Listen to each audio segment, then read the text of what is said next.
This is the Power of Genetics podcast, the podcast designed to help visionary practitioners build a more successful practice, transform more lives, and lead their patients into the future of personalized health.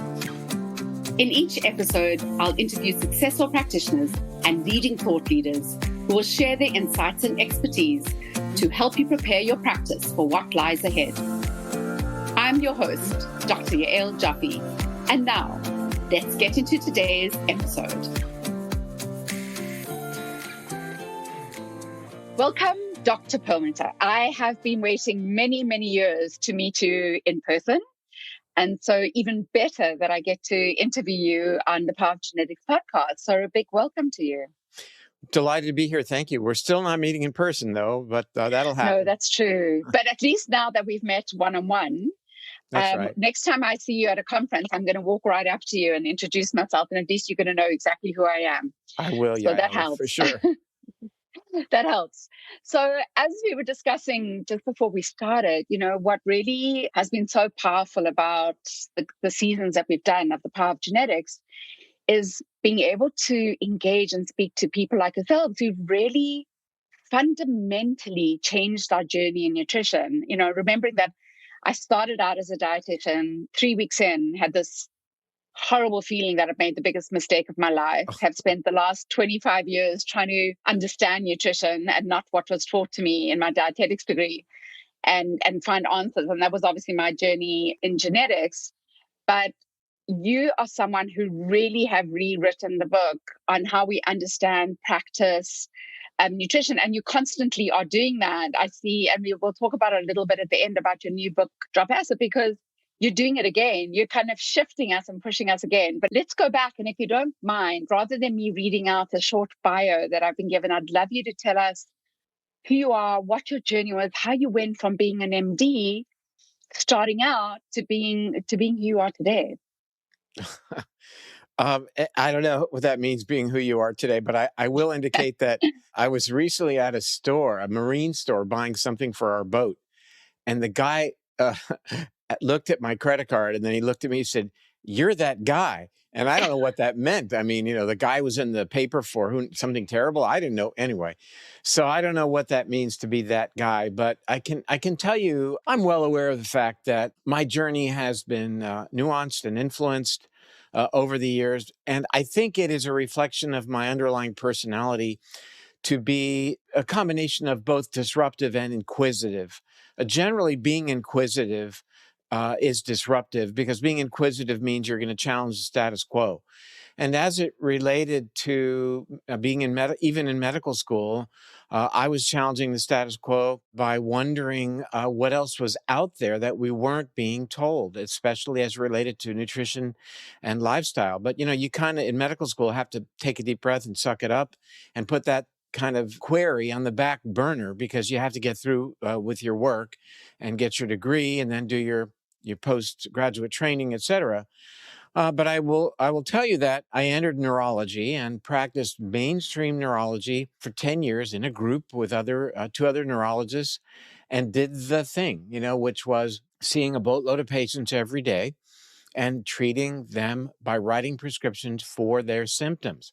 And, it was a great way of making a living. The insurance companies would pay you to do that, to basically supply pharmaceuticals to people to cover up their symptoms, treating the smoke while we ignored the fire. And with time, as I began exploring integrative medicine, holistic medicine, and ultimately functional medicine, began to realize that it was not good enough to treat the smoke, that we needed to address the fire. Why are neurological issues happening in the first place? And I came to understand that the underpinnings of neurodegenerative disease were quite similar to other things that had already entered the arena of prevention, if you will. That inflammation as a fundamental mechanism of heart disease, coronary heart disease, was also underlying things like Alzheimer's, and immune disruption in multiple sclerosis might have its origin perhaps even in the gut. And these were heretical considerations in the day. We're talking 25 years ago. But nonetheless, there was plenty of good literature out there that was very supportive of these ideas. that we could deal with patients in a preventive way, even in the field of neurology. Think about that.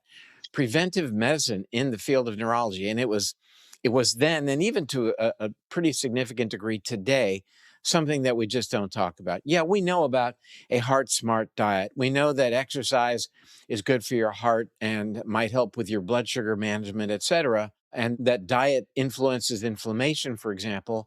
But to connect the dots to blood sugar, from blood sugar to brain degeneration, and from inflammation to brain degeneration, that just isn't happening. It wasn't happening back then, and it's scarcely happening even today, Even despite the robust literature that makes these connections, makes it very clear. We in mainstream focus on only coming up with novel golden or silver bullets to treat problems as opposed to keeping people healthy. And I was not satisfied with that. And ultimately, I left my practice after 10 years and was told summarily that I would fail because no one in my city would refer patients to you moving forward because of your new interests, et cetera. And frankly, for the most part, that was true. I wasn't moving forward getting many recommendations or referrals from local doctors because I was doing things that were way out there. I was actually, believe it or not, asking people what they ate for breakfast and how wow. well were they sleeping? Were you getting Wow. any exercise? What is your family history? I mean, my goodness, who would, as a neurologist, who would talk about that? So those doors closed, but at the same time, other doors opened. Other doors, things like the Institute for Functional Medicine, American Holistic Medical Society, various groups that were more embracing of this ideology appeared on my radar and ultimately began to invite a neurologist, because that was so underrepresented, to speak at these Yes. various events. And it became clear that first, the underlying issues related to neurodegenerative conditions were quite familiar to these audiences because this was a territory that they had already explored. Changes in the gut bacteria, inflammation, the effect of oxidative stress, for example, genetic predisposition. All of these were somewhat familiar topics to the functional medicine or integrative medicine crowd. But the new part of the discussion was that these were now being related to neurodegenerative conditions, and that was, I think, an aha moment, both for the audience and certainly for yours truly.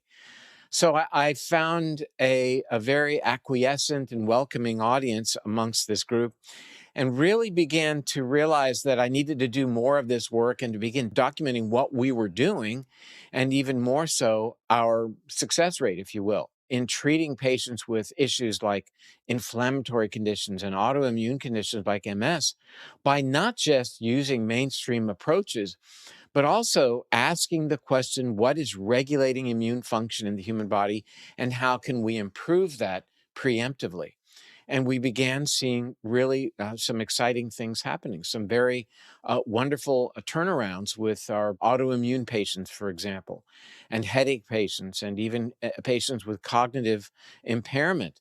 And that kind of approach, again, remained out of bounds for mainstream neurology. But at that point, I had accepted the fact that this was no longer going to be my destiny and that I was going to pursue a more integrative approach to treating neurological problems. And ultimately, it became clear that I needed to write a book, and I began that process and ultimately wrote a lot, That's several the books was prior to that Brain the Brain. was that prior to Grain Brain? I thought Yep, Grain Brain Brain was the Brain was my first. sixth book. So I I had did written not know five that. books self-published prior to Wow. that. And Okay. then I decided I wasn't going to sell. I was basically self-publishing books and then giving them out in my office as Yeah. teaching tools.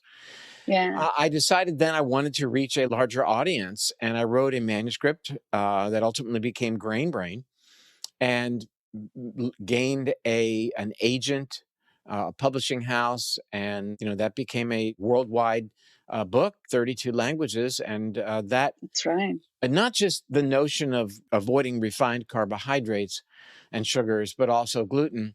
But beyond that, I mean, the main message was that we have significant control over our cognitive destiny. And that was, I think, a revelation for both the mainstream and also for medical practitioners that what people choose to do day in and day out dramatically influences the destiny of their brains. And so, simple data like 2013 New England Journal of Medicine September publication indicating that even a very subtle elevation of blood sugar translates to a pretty dramatic increased risk for dementia. No one was talking about that. And finally, in Grain Brain, we made that information known, and people began to say, my goodness, even though I'm not diabetic, I'm only pre-diabetic, I need to do better than that. I need to really rein in my blood sugar, if you want to focus on that for just a moment. I think that's the traction point. I think it really empowered a lot of people to see things from a different perspective, rather than the dogma of live your life however you choose and Yeah. mainstream medicine's going to bail you out. Yeah. Recognizing that that is flawed, to empower people and give them the tools to rewrite their health destiny, I think was a pivotal moment. And that really opened the door for me to continue what I was doing. And at that point, I really began exploring all kinds of really unique ideas. Some of them were dead ends. Some of them really turned out to offer up some very powerful tools in neurology, which didn't have a lot of tools and still doesn't really have a lot of tools, especially as as it relates to treating Alzheimer's disease. But Yeah.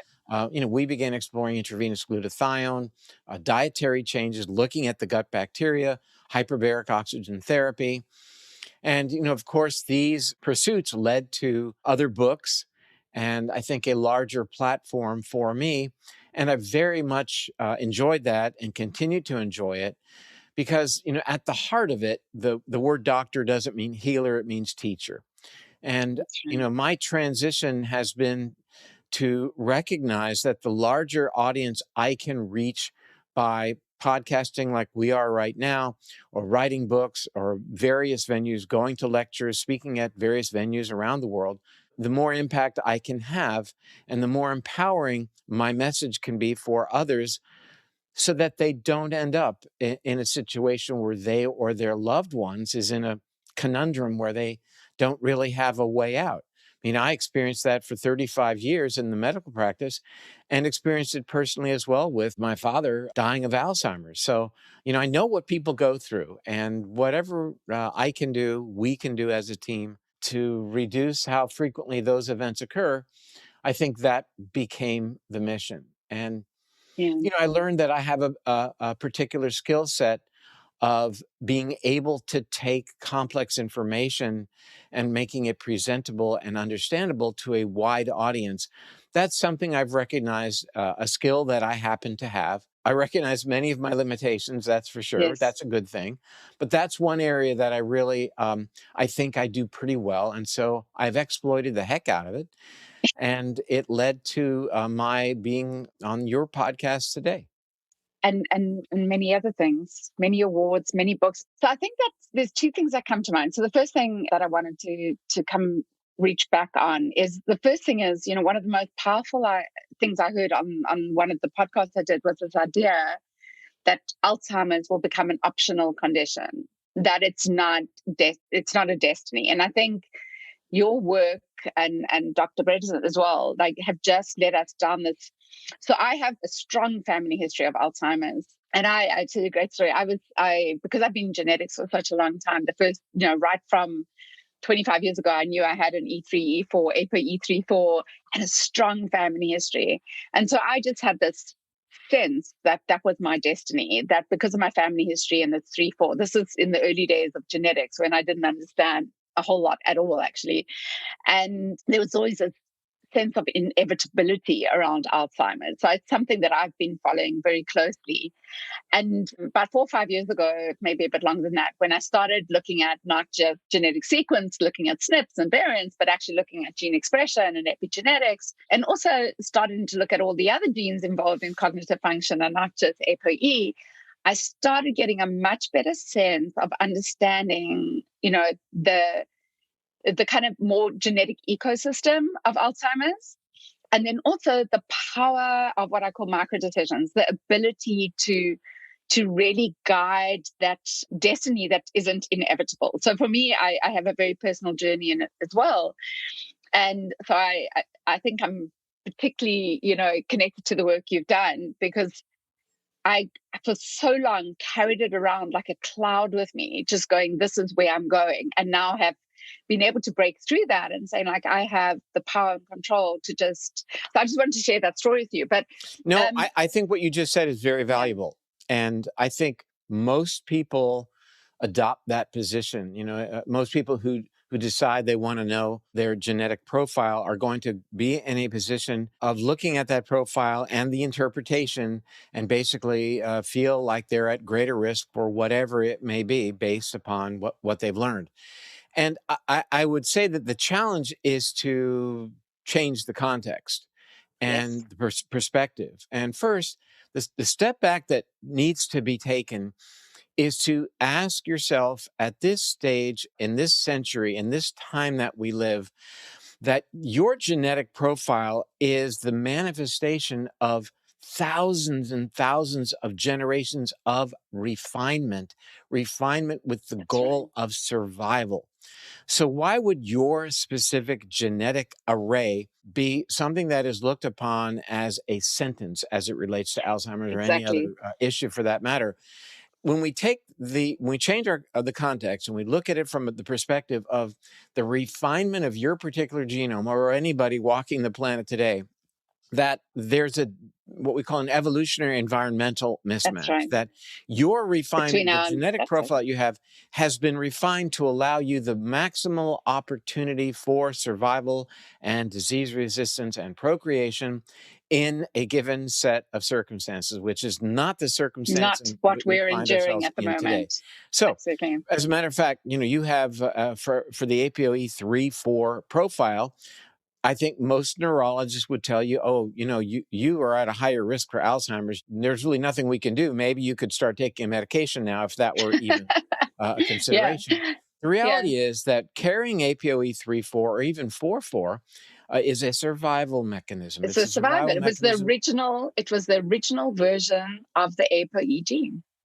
That's right. But Yeah. why is it a survival mechanism? Why should we look upon it with gratitude? Because that APOE4 that you carry and others do carry, depends on where you are in the world, but as many as 25, Mm-hmm. 30% of people carry it, Mm-hmm. at least one allele, is very protective as it relates That's to right. your brain in the context of parasitic infection. That those equatorial tropical individuals right now carrying APOE4 allele, either one or two, actually have a reduced risk of Alzheimer's disease because of the fact that they are infested with parasites, which, likely has been the human condition for as long as we have walked Yeah. the planet. So it's the context of how do these genetic variants, why would they have persisted? If APOE4 is so bad, why would we have it? Exactly. If type 2 diabetes were such a bad thing, why would we have it today to such an extent that we do? Because again, we are changing the evolutionary environmental mismatch. We're changing the relationship between nature and nurture, between our physiology as determined by our genome and how we inform our physiology based upon our lifestyle experiences, the sleep we get or not, exercise, and certainly food and Food drugs that we may and take. environment. Yeah. That's right. So it's So that yeah, mismatch. It's that the presence between of our our modern ancestral and world our choices. Yeah. challenging our genome that has Yeah. these now maladaptive expressions that we call disease. You've got to realize you have an incredibly refined genome that should, under the right circumstances, pave the way for you to have a very, very long and healthy life. Now, when we take that perspective, then we have to ask ourselves, okay, what's changed? What are the day to day influences juxtaposed on your genetic profile that are then creating this mismatch and manifesting as disease? And that's the story then that we get to when we Yeah. talk about our lifestyle changes. And, you mentioned Drop Acid, my new book. That's a classic example of humans genetically having this massive change in our ability to rid our bodies of uric acid. This occurred in our primate ancestors around 14 million years ago. We had a gene that coded for an enzyme called uricase. Uricase breaks down uric acid and we would excrete it. We lost that gene as a survival mechanism. Therefore, we didn't have uricase. Our uric acid levels increased, and it allowed us to store a little bit more body fat so we could survive during times of food scarcity. So what was once a survival mechanism today during times of food abundance, similarly is threatening our health. And so it's a different perspective that I think is very worthwhile to adopt. We always say, oh my gosh, I have the MTHFR Oh my polymorphisms. I'm at gosh, risk don't for get us stroke and heart started. disease, you name it. And I do, as a matter of fact. But So do I. what might the selective advantage have been for my ancestors? It's not bad. We Absolutely. look So, upon beta yeah, amyloid, that protein that misfolds and protective. accumulates in the brain. That's always bad. Therefore, we need to develop drugs to get rid of it because, as we all know, that causes Alzheimer's. Well, actually, that's not true. Synaptoplasticity, the ability of neurons to connect to each other, is actually increased in the presence of low levels of beta amyloid. So, all That's that right. glitters isn't gold. Modern medicine likes to focus on one variable and then Singular answers. target That's drugs, right. and they aren't working. Yeah. So we have And to it's the ask same with ourselves, genetics. Modern that's right. medicine, and in fact, the marketplace loves to focus on the ApoE and the MTHFR and the COMPs. And so I just want to go back because I mean, I love what you're saying because it's so what I teach. So I was teaching this week and I do this whole thing about judgment of genetics. And we talk about use of words like mutation and defect. And the thing that I love to get across is you should never bring a value judgment to a gene, ever. When you see a snip or a change, I call them spelling changes I'm teaching, it's never good or bad. It's what we did in nutrition many years ago, this kind of good bad concept. A gene variant is either good or bad. It's evolutionary biology. And it's all it is insightful, but we should never judge because it's there for a reason. And if we can use it as an insight to understand, that is the gift of genetics. So I'm very much on the same plane. Is I will never have, no one's allowed to use the word mutation or defect. Oh, I used to hear defect in MTHFR. The second thing, which is so important to me, is the single SNP versus the polygenic environment. That the genetic testing industry lost its way so badly by placing these ApoEs and MTHFRs on these pedestals and saying, they're associated with every single disease and, autism and ADHD. And then we created a whole lot of supplement industry around it. So those are the two things that I feel very strongly about. So one is actually three, if I have to. One is don't judge. Do not bring judgment to genetics because it's evolutionary. And the second thing is always look at the genetics in the context of all the other genes that are working in its environment. And of course, everything else that's happening. How can we leverage those variants That's an for epigenetics. better That was my outcome? third thing. That Yeah, was my and third how do we thing. leverage them Yeah. once we understand what they are and what they do and why they may not necessarily be fully adaptive in our modern world? Then what can we do to change expression, change, the expression of that polymorphism, if you will, and think about how, again, take a step back. Why was this an attribute rather than a detriment to us? And let's take advantage of it. Let's look upon it as, in the positive. But the question is, how then do you make that happen? So, and that's not always an easy question to answer. We know that APOE4, for example, is a positive attribute in people with a parasitic load.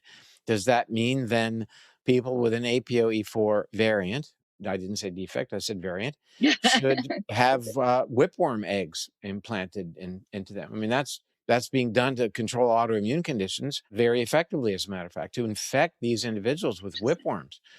Maybe that's a solution because maybe in then the context of that parasite, you will see that carrying the APOE4 variant then gets to be that positive thing that we know that it is in other circumstances, or at least was for our ancestors. Yeah.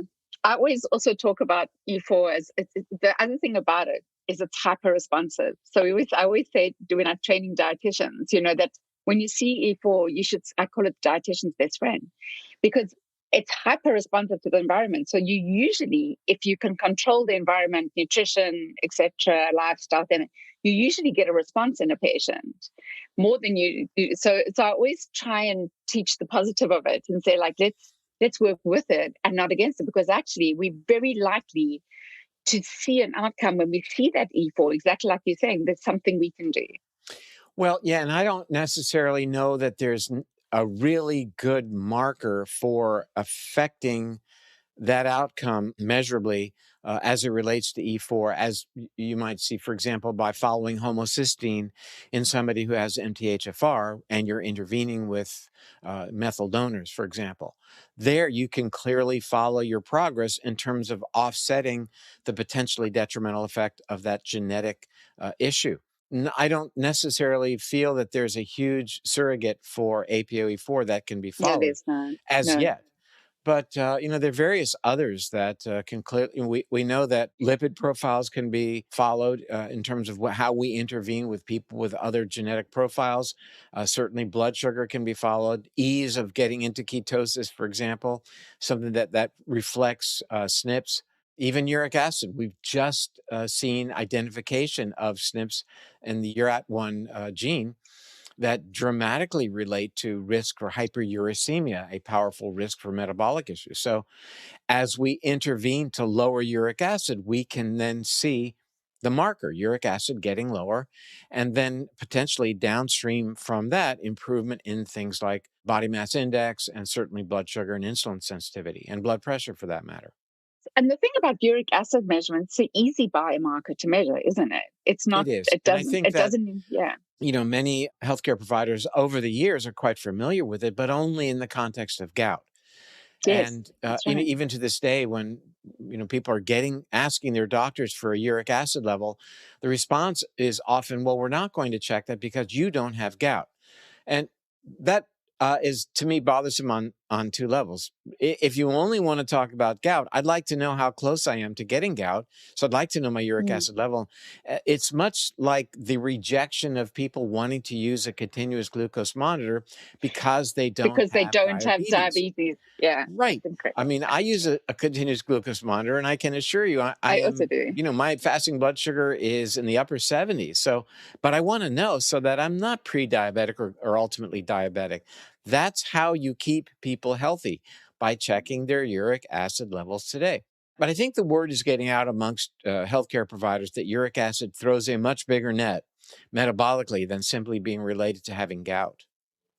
So gout's the end point. It's kind of that end disease that we're trying to not get to. And so, I mean, I love this conversation because I meet a lot of people with gout, and it's a terrible condition and it's extremely painful. But as you say, no one's measuring for it until you've got the gout, in which case, we're 20 years in, 30 years It's in. reactive medicine, not Yeah. proactive medicine. And, Yeah. you're right that, gout isn't the issue here. Here in America, gout affects about 3 to 4% of adults. But, about 40% of American adults is either pre-diabetic or frankly, type 2 diabetic, and uric Mm. acid's playing a big role there. So, even from a reactive perspective, we need to know people's uric acid levels right now because getting their uric acid level under control is a great way to help control their blood sugar. Is it going to remove their diabetes, cure their diabetes? Not likely, but it may certainly allow dramatic reduction, if not cessation, of their medication. We know the ketogenic diet can do that. That's been proven by Dr. Sarah Hallberg for a number of years. So, we are conditioned as mainstream healthcare providers to just simply, you respond X, you say X, and I say Y. You say diabetes, Yeah. I say Yeah. metformin. You say hypertension, I say whatever the drug may be that I read Mm. about in the magazine ads yesterday. That's the drug. I'll write prescription. And then you leave the office, end of story. That was, an interaction that lasted less than 10 minutes.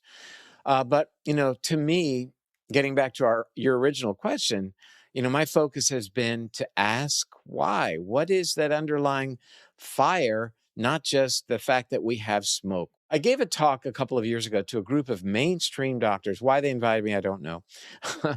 Up in New Jersey. And I asked the audience, I said, what's your go-to for treating type 2 diabetes?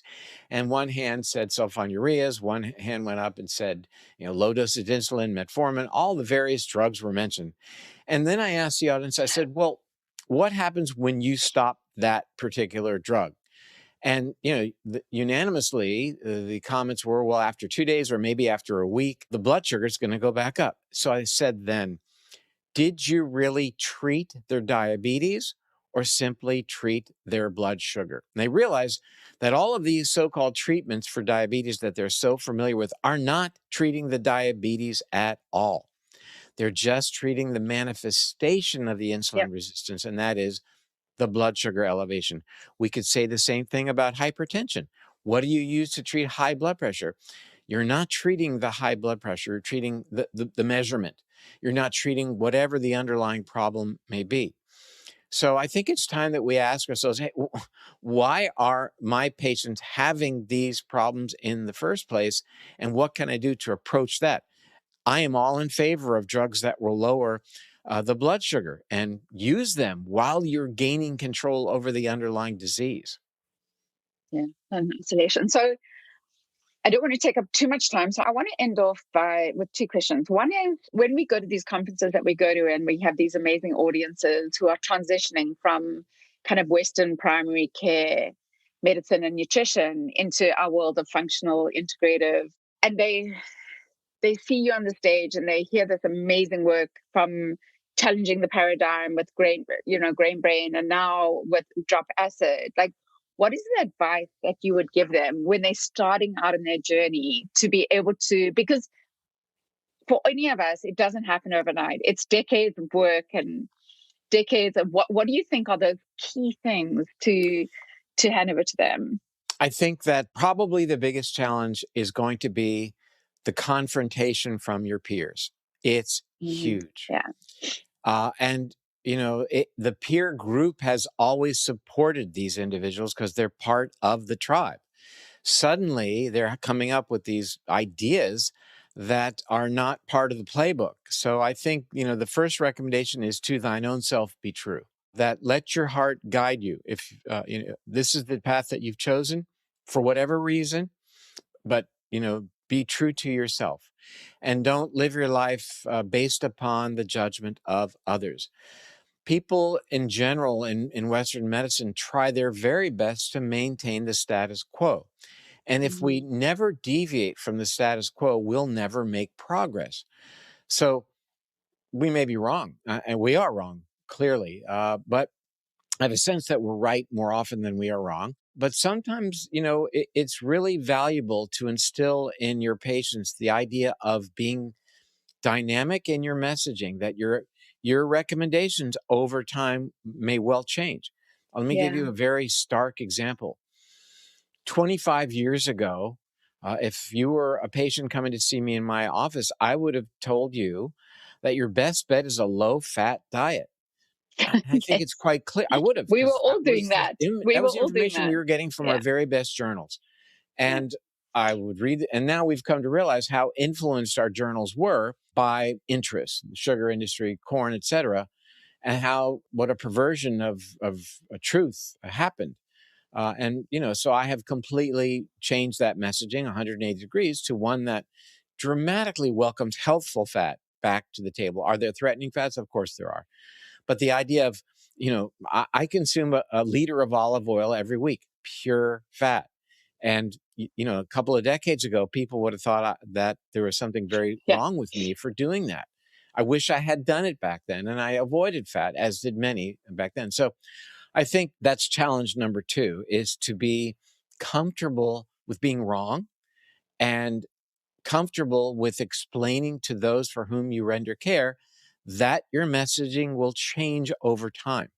And they should welcome that. They shouldn't criticize you for that. They should welcome the fact that you're staying on top of scientific data and making modifications, refining your messaging as time moves forward for their benefit. And the third thing would be to recognize that your ultimate goal is to be a teacher, as per the definition of doctor. And the fourth thing is to really feel comfortable that there's a really big group of people out there who welcome you and who love you and who will embrace you and who are going to encourage you to move forward. And it's not going to be your mainstream colleagues or maybe former colleagues. I think that is beautifully said. I won't say another word. I can't do better than that. And just as a last question, this is the Power of Genetics podcast. And my work, obviously, for the last 3 decades has been watching genetics unfold and bringing both genetics and epigenetics to the practitioner. But how do you see it playing out? How do you see the role of genetics in the future of healthcare, of medicine? And it doesn't have to be primary care medicine. It can be the medicine we're practicing. How do you see it playing out in the next decade?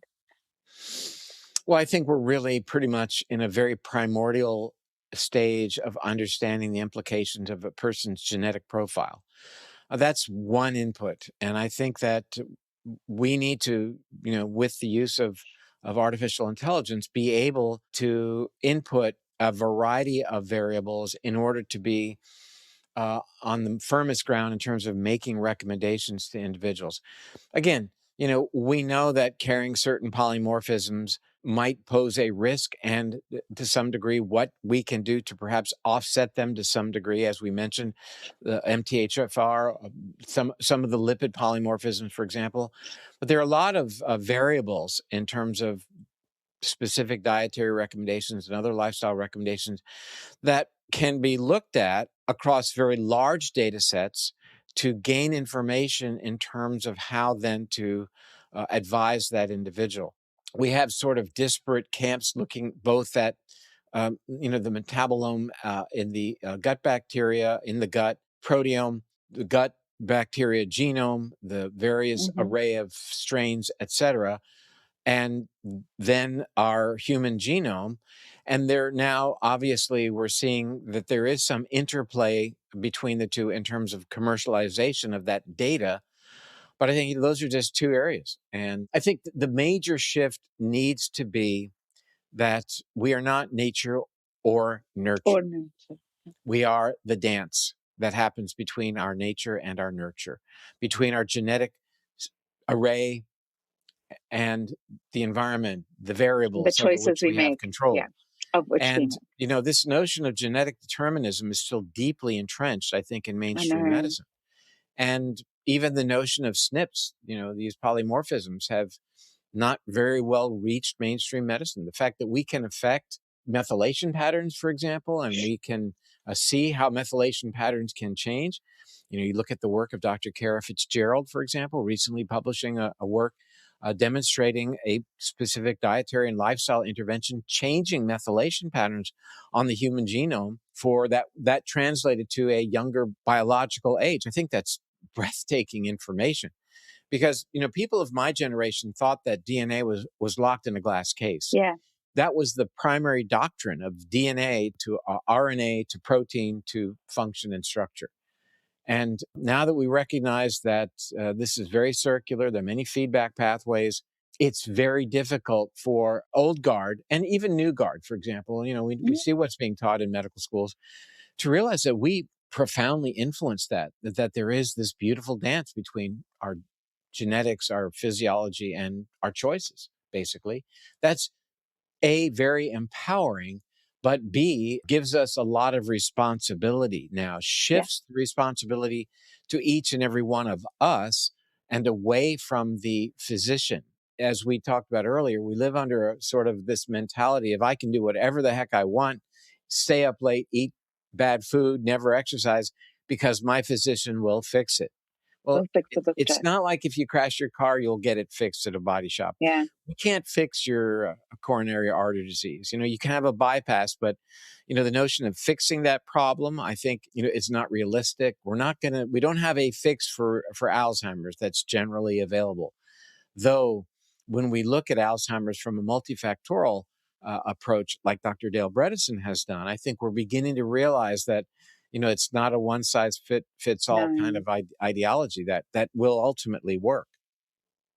And that it takes work. So I completely agree with you. And I think it brings to start, that I started in dietetics and was so disappointed with the conversation. And we're now finally, 20, 30 years later, getting to the conversation around understanding when we say food is medicine, we're understanding why we're saying that. And we're understanding what those mechanisms are. And I see the future of nutrition being, SNPs, polymorphisms, code. Is it just insight? But the real power is going to be what Cara is working on, which is really how do we use nutrition? How do we use the supplements we choose to change gene expression and allow our bodies then to heal themselves. And I think for me, that is the most exciting future of nutrition, where actually nutrition will then come into its own power. And for me, we're starting to see that evolution. And even it took me 15 years working in just kind of snips to realize that the most powerful conversation was actually nutrition to change gene expression to heal the body. So I look forward to seeing how we Who play that knew? out. I mean, Who think knew? about it. Who knew that, one of the most, perhaps the most important way that we inform our physiology as to the status of the environment around us is through the foods that we eat. And the interpreters of that information are our gut bacteria. So food is, it's protein, carbohydrates, and fat and micronutrients, but it's information. It's telling us the season, Signals. it's telling us Yeah. where we live, and it's modifying our gut bacteria such that our gut bacteria change our DNA expression to help us survive. I mean, therefore, what I'm saying is we owe our ability to survive based upon the health and functionality of these little critters living within us. And we got to get away from calling them germs, because germs is, Yeah. again, it's Absolutely. derogatory. They're Yeah. doing everything they possibly Yeah. can to keep me alive. And so God bless them. Yeah. We should be taking better care of them. I love that. You I'm going bet. to use that. Wait, but I love that. Dr. Perlmutter, thank you so much for your time. It's been wonderfully My pleasure. informative. I'm And delighted to I spend time really with you enjoyed it. today. Yeah. Thank I you. look forward to, as I say, actually meeting you in person when we're in full swing of in-person conferences. And thank you again so much. You bet. Thank you. Thank you for listening to the Power of Genetics podcast, brought to you by 3x4 Genetics. For more episodes, please visit 3x4genetics.com/podcast. And if you are a licensed health practitioner who would like to apply to join our network of over 1,000 like-minded visionary practitioners, please visit 3x4genetics.com/apply.